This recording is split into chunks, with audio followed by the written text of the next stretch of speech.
Hey guys, Elle here today with Best Fit Body Fitness. Welcome back to my channel. If you are a returning subscriber or viewer, click that subscribe button if you haven't already. But welcome back to my channel. Welcome to video number 6 or 7 of my bikini prep series. Now today is a little bit different because I'm not necessarily doing a prep video. I'm actually doing a much requested video on macros. You guys have been asking for this like crazy, and I'm going to kind of talk about macros for beginners, macro tips for getting started, and kind of what the whole deal is with macros. Now, while this technically is not a prep video, I feel like it can help a lot of people that are in prep, maybe struggling with macros, whether this is the first time that you're using this approach, or if you're just watching the videos because you like #fitness and you like to learn. Most of you are probably watching this because you have found me through Instagram or Twitter or maybe a suggested video on YouTube where a lot of people do talk about macros or they talk about clean eating in their approach to their fitness lifestyle. Now, I've never shared my entire background from how I switched from clean eating to flexible dieting, except for maybe on posts way back when I started flexible dieting in 2013. Those of you that are watching this and are not familiar with macros, macros basically have allowed me to be flexible with my diet, not feel so restricted, and not feel afraid of foods that I once thought were bad.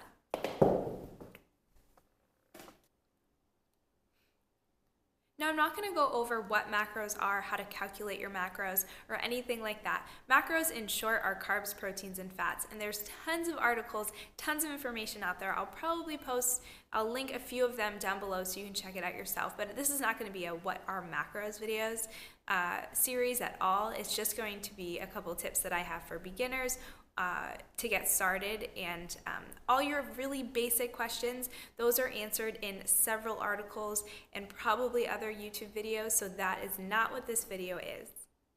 So without having to explain the entire how I got started with flexible dieting and how I got out of clean eating and how I kind of transformed my life because I felt this freedom of food restriction, I would just say that tracking macros and learning about macros and flexible dieting has really just shaped my entire view on food and fitness and has really allowed me to be successful with any of my physique or fitness goals. Now, there is a big trial and error period that goes into what your macros should be. A lot of you will say, when is the right time for me to change my macros? And I can only tell you that the right time to change your macros would be if you have consistently been hitting them for, I want to say, at least 2 weeks before you go ahead and decide to change them again. Because how do you know if they're really working if you haven't been actually hitting them for consecutive days in a row? We all know that progress happens when day after day and consistency, they all add up, and that's when you see the progress. For example, when I'm in prep, I track everything to the gram. I make sure that I get all of my workouts in, all of my cardio sessions in. I'm getting the recovery that I need, and still, sometimes we don't see the progress that we'd like to see. So if you're kind of half-ass,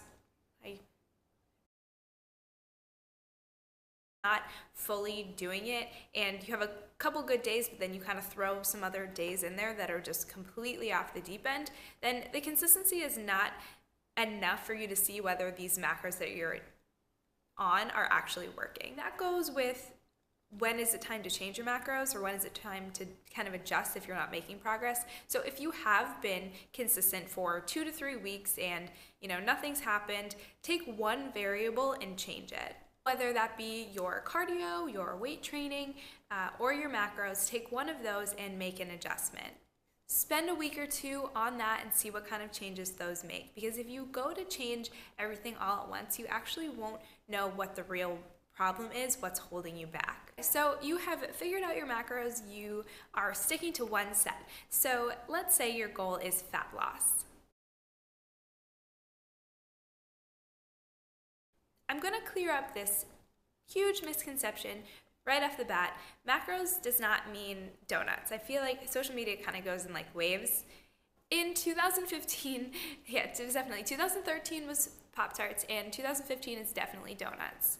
Flexible dieting is not all the donuts you can eat, all the fast food that you can eat. It is allowing for you to have that donut if you wanted to have it during the day. I always look at it like this. If you are a human being, I think I say this in every single video, if you're a human being, because that's what we are. If you're a human being, you are most likely going to want to have something as a treat. Some sort of dessert that you love, or a dinner or a dish or anything like that when you go out to eat, or maybe it's in the comfort of your own home. If you're going to be doing that anyways, why not create a diet that allows you to enjoy that while still reaching your physique goals? Because I would much rather be able to satisfy myself with having 1 or 2 servings of Ben & Jerry's 1 or 2 nights a week, because it makes me sane. I don't know, it makes me happy. I get to enjoy something that otherwise I would think would be a giant cheat meal if it was not part of my daily intake. Flexible dieting just allows you to account for that in your daily macros so that you don't have to feel guilty about it, and you don't have to just say, no way am I ever going to eat that again. Because that's not realistic. It's not. You are not going to, if you are going to live in a bubble and you never want to go out, you never want to socialize, you never want to enjoy anything that, tastes delicious but maybe not is the healthiest thing for you, then fine, don't flexible diet. And if you can enjoy it in moderation and you don't need to track macros, then that's perfectly fine as well. This is just my approach and kind of the way I feel about it, and what I found that a lot of people benefit from the flexible dieting approach. All that being said, whether it is that I want to have Ben & Jerry's at the end of the night, it is not that your health goes out the window. My mother and I run an online training business, Best Fit Body Fitness. We are Team Best Fit Body. We're online coaching for competition prep and also other lifestyle, just people interested in learning about flexible dieting and getting in the gym with tons of different fitness goals. When we created this, I kind of came up with something that the team now refers to as foundation foods.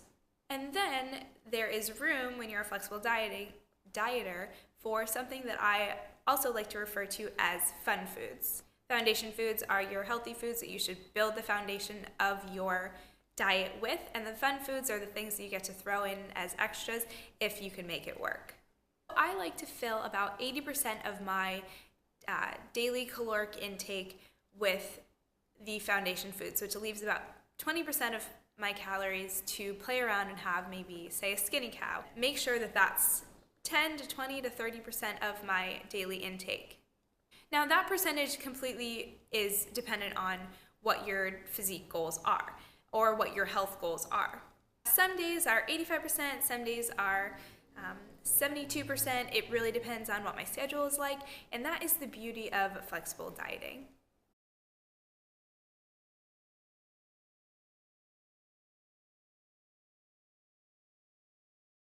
So dealing with cravings, okay, let's talk about that for a quick second. I'm hungriest between the hours of like 2 and 4 p.m., but I definitely get my cravings at night. The day before, I always suggest that you plan your food out the day before. If you've meal prepped, or if you know that you're going out to lunch with coworkers and you're bringing a few snacks, but you're planning, you check the menu ahead of time, whatever the case may be, I always suggest that you plan the night before. What I want my last meal to be right at the beginning. So I know, even if I'm planning my day as I go, say something changes around and my lunch ends up being different, I know that I still have room for whatever that last meal may be, so I don't get to the end of the night and be like, oh, my cravings are so bad, I need to just, and I reach in the freezer and I grab that Ben. I don't know, I've seen a lot of Ben & Jerry's on Instagram lately, so I grab that Ben & Jerry's and I just eat it, and it's like, whoa, I didn't want that. So if you and I'm sure you don't want that either. For any of you that are new to tracking macros and are extremely stressed out about hitting your grams every day and sometimes being over and sometimes being under, what I suggest for beginner macro trackers, you find out what your macros should be, and then you, at the end of the week, aim for them to be as close as an average to what those macros are supposed to be. So say you're 20 grams of protein under one day and 30 grams of carbs over another day, but you've had a couple days that are really close, and by the end of the week, if you work out those averages, you will actually see that maybe you have succeeded to be within 5 to 10 grams plus or minus of your carbs and protein macros, and generally I say 3 to 5 grams plus or minus your fat, just because fat has 9 calories per gram and carbs and protein have 4. So fat has more calories per gram, so if you're off by 10 fat macros, then you're off by more calories than you would be if you were off 10 for carbs or protein. Some days you're more active than others. There's some days that you are running around doing errands, cleaning the house, getting your workout in, running here and there, and then there are other days where you just literally lay around and do nothing. Maybe it's a Sunday and you don't quite do much, because that's how Sundays are at my house. But that's natural. It's natural to eat more some days and eat less the other days. So don't get so hard on yourself. If you're in competition prep, it's kind of a different story. But if you are just a average person looking to understand nutrition and understand your body a little bit better, it's okay to be, plus or minus. Just start with the averages for the week. If you are new to tracking macros, you may have a difficult time hitting your carbs, hitting your protein, or whether you're always over on something, you're always over on another thing. Start to look at the foods and what their contents are. And a lot of times that I find people have a hard time going over fat when they first start their macros, rather than going over in carbs. And protein generally people have a hard time with too. But start experimenting with different calorie dense versus nutrient dense foods. So for example, say you're having a really hard time, hitting your carbs, but you're going over on fat, and you tell me for breakfast that you have 3 eggs and a cup of oatmeal. I'll say, okay, well, let's switch up the eggs, and since you're going over on fat and not hitting your carbs, maybe switch, say your protein's like all good, whatever. Decide to have 2 slices of toast and maybe egg whites with 1 whole egg, and maybe you can put some, high fiber jam on it with some peanut butter, rather than having a bunch of eggs and then only like a very small amount of carbs. One thing that I find people tend to make the mistake of is starting to track macros and giving themselves less, if they're doing it themselves, giving themselves less food than they really need. Because you start tracking macros, fat loss is your goal, you are, all in, you're doing everything that you can, you're working out super hard, you're tracking your macros, you're kind of running yourself into the ground.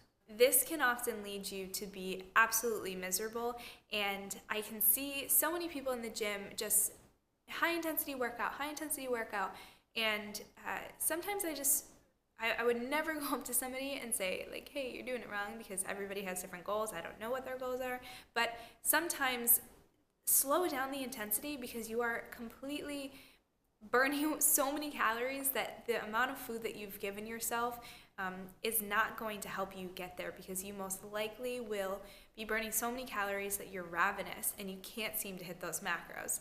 So a lot of times if you are absolutely miserable, something is wrong. Find a happy medium where you are not, starving and having to work out really hard, and then them all coming together. Progress will be slow. If you, a lot of times I say it took you a while to get to where you are today. It's going to take you a while to get back to where you were or where you would like to be. So patience and hard work is going to get you where you want to be over time, but it doesn't need to be immediate. I think that's a good start for any of you that are brand new to tracking macros.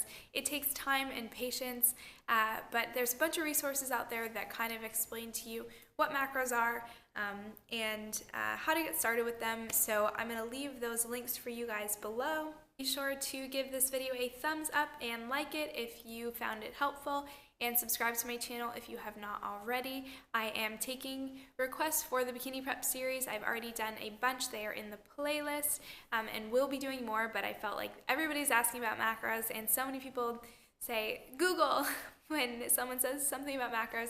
So I wanted to just contribute a little bit and hopefully help somebody out. If you are interested in online training, the email is across the screen right now, and also the website links are down below for Best Fit Body Fitness. So check those out. Email me if you've got any questions, and I would be happy to talk to you. And I will see you guys in the next one.